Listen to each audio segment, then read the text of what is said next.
So it's 1997, in Japan, and a developer at Capcom by the name of Yoshiki Okamoto finds himself with a brilliant idea. After working on the development of Resident Evil, known as Biohazard in the East, in case you didn't know that, he wondered how such a game might fit into a feudal Japanese setting. Sengoku Biohazard, it was called, named after the Sengoku era of Japan. Oh, you don't say.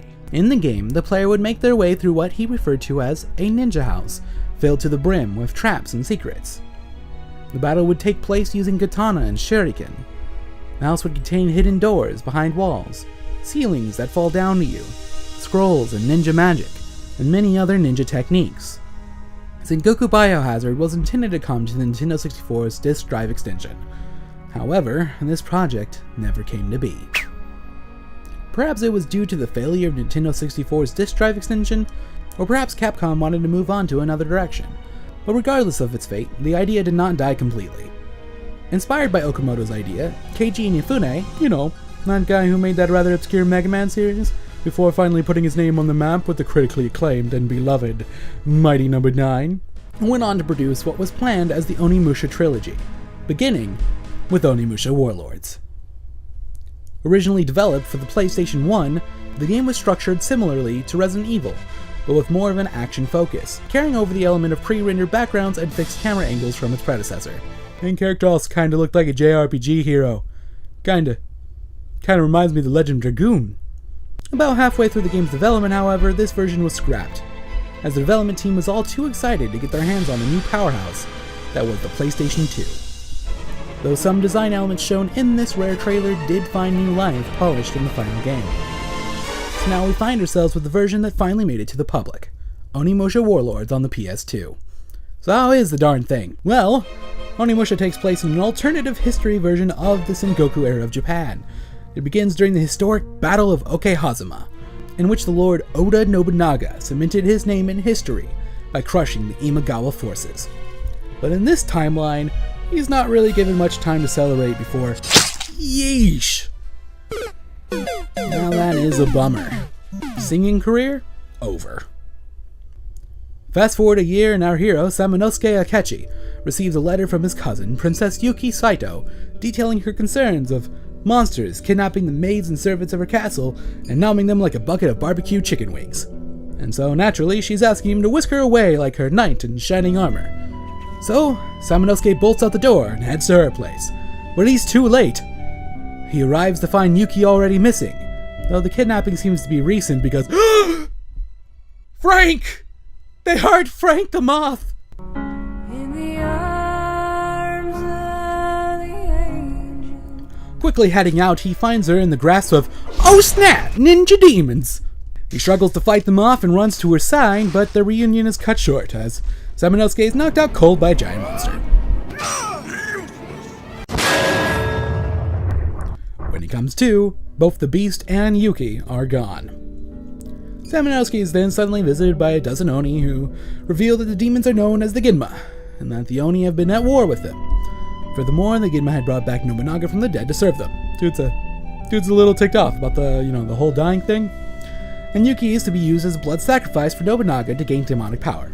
Okay, so he's very ticked off. The Oni give Samanosuke a gauntlet that grants him the power to slay Ginma and consume their souls.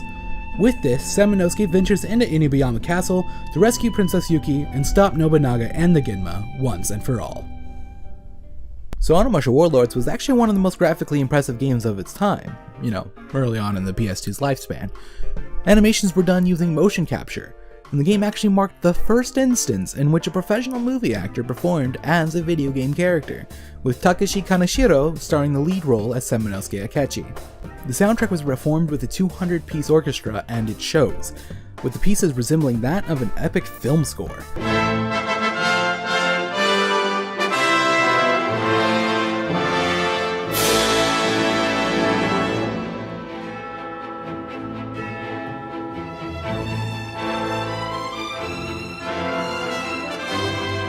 Composition is credited to a man named Mamoru Samuragochi, but the story behind him is absolutely insane, and I'll have to come back to him later.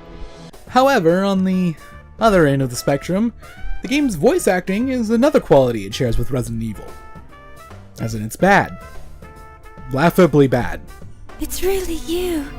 Oh, I knew that you would come to save me. For those who can't stand it, the game does offer an option to switch to the original Japanese voice track. But luckily for the dubbing crew, I live for the cheese. Men! Fight and die with honor! Another similarity to Resident Evil is one you'll notice almost immediately after getting your hands on the controls. The tank controls.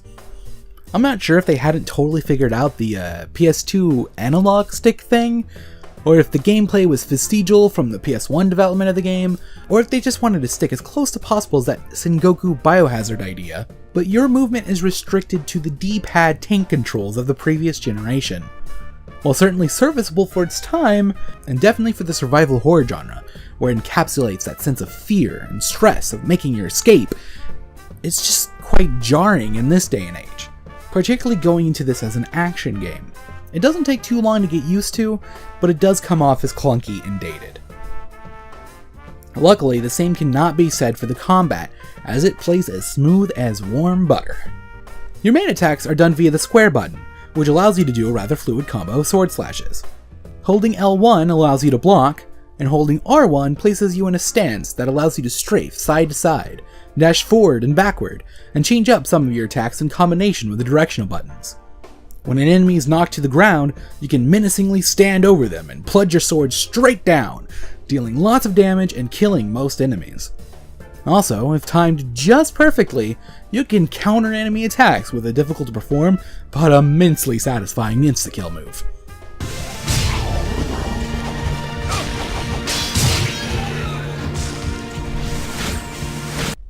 Did you know? During the development of Onimusha Warlords, one of the developers accidentally stumbled upon a glitch that allowed you to juggle the enemies in the air indefinitely, seemingly floating as you continually slashed them with your sword. This was unintended, and they removed the bug from the game. However, this developer was none other than Hideki Kamiya, and this bug inspired him to make the highly stylized combat we know and love from the Devil May Cry series.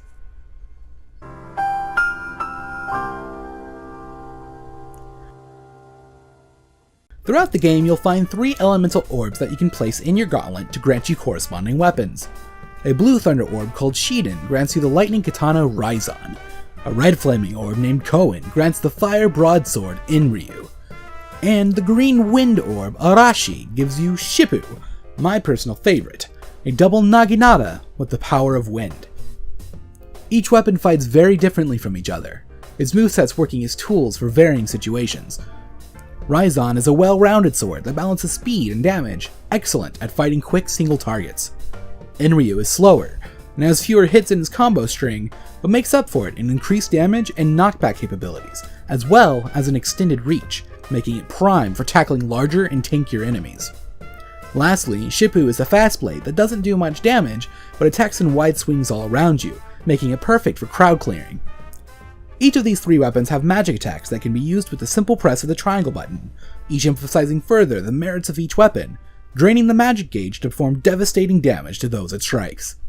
Switching between these weapons as you tackle each situation you find yourself in is key to making your way through the game. You also have the Oni Gauntlet itself, allowing you to absorb souls from enemies you killed by holding the circle button. Yellow souls refill your health, while blue souls refill your MP. Pink souls are collected similar to experience points from an RPG, as you can take them to a magic mirror, the save points in the game, to enhance your gear. You can level up your weapons and orbs by dumping your pink souls into them, to a maximum of level 3. Leveling up the weapon raises its raw strength and changes its appearance, while leveling up the orb increases the potency of its magic attack and allows you to enter locked doorways throughout the game. You can also upgrade various items you find. Herbs return from Resident Evil and refill half of your HP. There's also medicine, which refills all of your HP. Both herbs and medicine can be found in chests throughout the game, or you can upgrade herbs into medicine with your souls at the magic mirror. A bow and a matchlock rifle can also be found in the game, both requiring ammo to be used, which can be enhanced into fire arrows and blast bullets respectively, though I hardly found myself using these weapons outside of special circumstances, as they required unequipping your sword in the pause menu, which I found too incredibly inconvenient when most often melee worked just fine.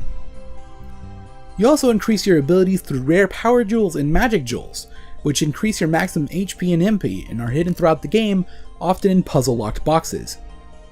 There are also a couple of armor upgrades in the game, but they can be missed entirely during your playthrough. Progression in the game is done mostly through fighting your way around the castle and collecting key items that allow you to solve puzzles to get through another part of the castle. The game doesn't automatically use these items when interacting with objects. For example, the game won't automatically unlock a locked door you have the key for, so you'll need to understand where to use each item and do so manually. However, none of these puzzles are particularly obtuse, and there's never much difficulty in getting past them. Unless you're like me and you seriously suck at slide puzzles, especially when you're under a lot of pressure from rising water in a locked room as you quickly push tiles around with no clue what you're doing until it's too late and you die and you have to start over from the last save point, or you're watching the same dull, unskippable cutscenes and solving the same couple of previous puzzles to come back to get another shot, hopefully not die again, and do it again. But I mean, besides that, it's all A-okay. Key items and plot points are often guarded by boss fights. Bosses in this game are typically about keeping your distance and your guard up, while studying the boss's patterns and striking quickly when there's an opening. Luckily, when you get a good series of hits in, the enemy will spill out a few souls to keep you refreshed, though be careful when you decide to absorb them, as you'll be left open. Overall, I found the boss fights rather fun, but not often challenging, save for one or two. There are also some portions of the game in which you play as Samanosuke's ninja sidekick, Kaede. She controls much of the same, though is greatly nerfed in comparison with her lack of weapon variety, short range, light damage, and the ability to use the majority of items outside of basic healing items and key items unique to her parts of the game. She also can't absorb souls, making herbs and medicine her only source of healing. Samanosuke and Kaede have a shared inventory, so it is a good idea to save your healing items for this portion of the game. She does make up for her faults, however, with increased speed, acrobatic abilities, and an easier to perform, impressive insta-kill assassination move when catching enemies off guard. Perhaps the most difficult portion of the game is the Dark Realm. As you explore the castle area, you'll occasionally find this really eccentric creature dangling on a thread, just staring at you, and overall being awfully creepy. Eventually, he'll finally speak to you and offer to take you to a dangerous world called the Dark Realm, with the promise of great rewards if you can survive. Oh, you have come again. Hey, won't you go to the Dark Realm? There is no guarantee you will live, but if you do, great rewards await you. I hope you come back alive. Shall we go?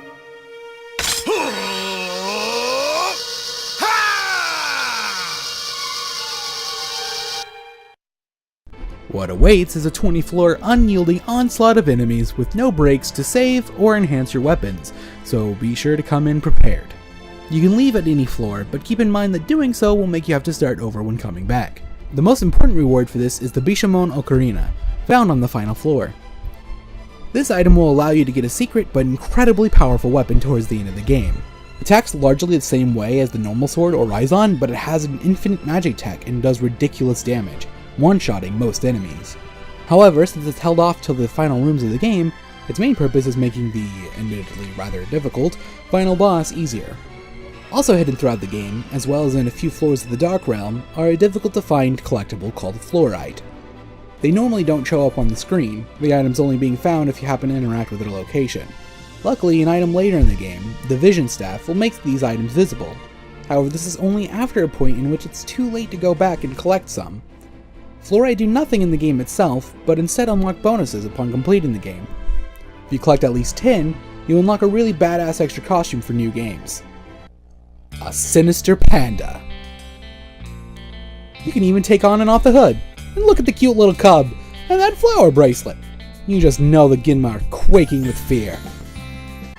If you collect all 20 Fluorites, you unlock Oni Spirits, a bonus mode separate from the main game in which you have a very short time to free a number of spirits from breakable vases in each round, while your health drains and chests are spread about with items to help you out, if you can get them fast enough. Moreover, enemies are present to make your job that much harder, and since your time is dictated by your health, just don't get hit. Needless to say, I suck at this mode. If you manage to actually beat Oni Spirits, you'll unlock Ultimate Mode. This allows you to start the game with the legendary Bishamon Sword, finally letting you use all of that incredible power through the entire game. You'll also start with infinite arrows and bullets for what that's worth, 99 soul absorbers, an item that creates an area effect that drains nearby enemies of their souls for you, and nearly infinite magic, as each magic attack you do spawns blue souls for an easy refill. Like Resident Evil, Onimusha also grades your performance by the end of the game, and has an unlockable for getting the best rank, S. In order to get S rank, you'll need to have killed more than 800 demons, collected more than 55,000 souls, and beat the game in under 3 hours. This is all far more easily achievable if you've already unlocked Ultimate Mode. Getting an S rank unlocks a lovely devil outfit for Kaede. Not as impressive as the panda, but hey, I'll take it. I had a fantastic time with Onimusha Warlords.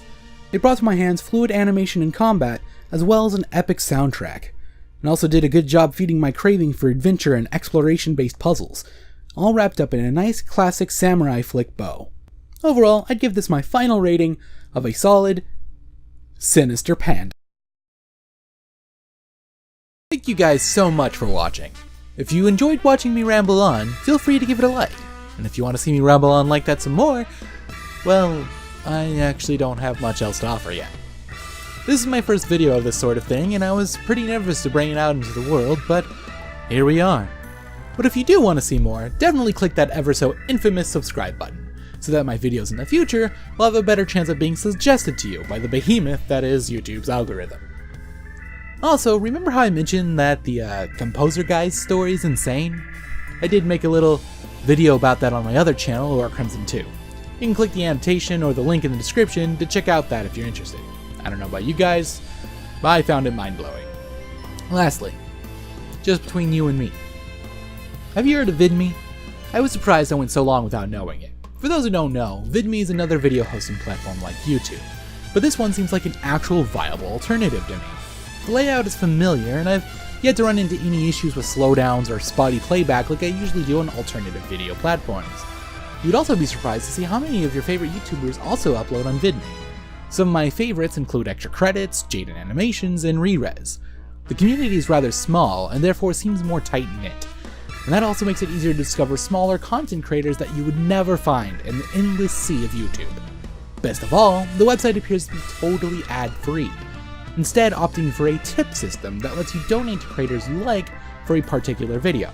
Definitely check it out. I've offered a link to my VidMe channel where you can follow me and check up on others.